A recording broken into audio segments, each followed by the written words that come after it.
Hello everyone, my name is Jacqueline and I'm glad that Janet was my warm-up woman. Can you imagine a world that is there is no war and people are peaceful and loving and we have no disease, and I guess that you might not be able to, and I'm hoping that the journey I take you on will help you to realise that. This is a friend of mine, Jason Turner, when he was a cute little boy. We're all born innocent, and we're all born full of well-being and health and happiness. And somehow we get conditioned to believing that life is a struggle. And we spend a lot of time thinking about what if, what could be, what should be, how should I be, and we fill our heads with worrying thoughts and worrying ideas.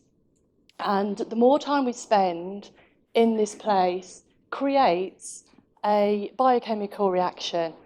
And these biochemical reactions create dis-ease within us. And those dis-eases can look like depression and anxiety. And we start to wonder about how we can make ourselves feel better. So we turn to drugs and sex and chocolate and Facebook likes, and those things make us feel better, and we start to believe that those things are the things that make us feel happy.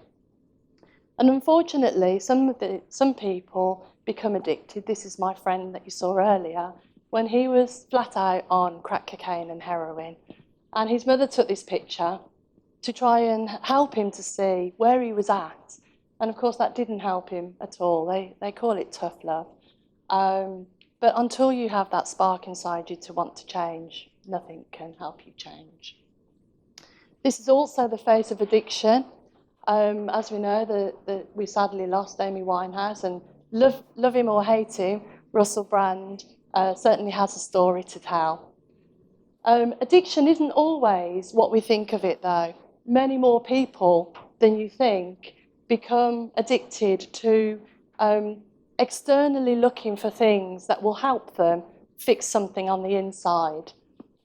Respectable people, politicians, lawyers, maybe some people in this room, or even some of your families have gone down that route. And there are about 90,000 self-help books. It's not possible to read them all in one person's lifetime. But again, this is all to do with looking externally for something that will help us to find happiness or to feel better. I know that many more wiser people than I have told you about this, but really, all of those feelings are on the inside. And where we really want to look is back to our own internal natural resources of health and happiness. It can look insurmountable, like Ben Nevis here. It can look like, well, how can we get back there? How can we climb that mountain? And for many people, it looks like a mountain. And I can't remember what this slide is about.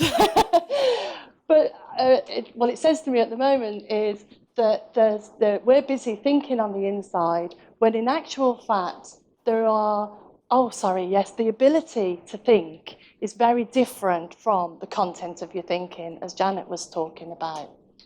And the ability, the power of thought can lead us to a different place. We think that life is like a camera, that we look on the outside and we take a picture of reality, and then that's where we live from. In actual fact, life is more like a projector. The mind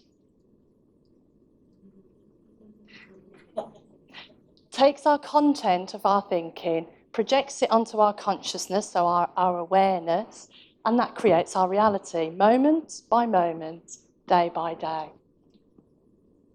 In actual fact, we have access to every single thought that ever has been and ever will be in the universe. And when we're feeling clear and calm, those thoughts come to us. Some psychologists say that there are around about 90,000 thoughts a day that you have. I don't know how they measured that. Obviously, many of those thoughts just flow downstream. We're not even aware of them until we latch onto them and we do something with them.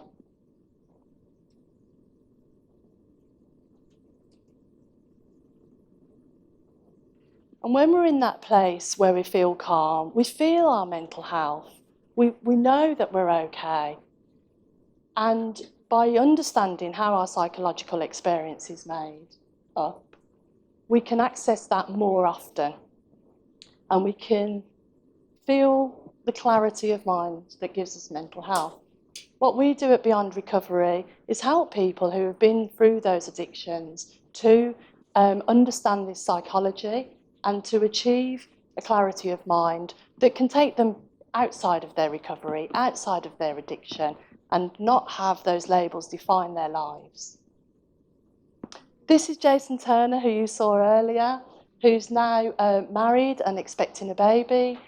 He's running a successful social enterprise, film company, and he's now got a first-class honours degree after having no education in the whole of his life.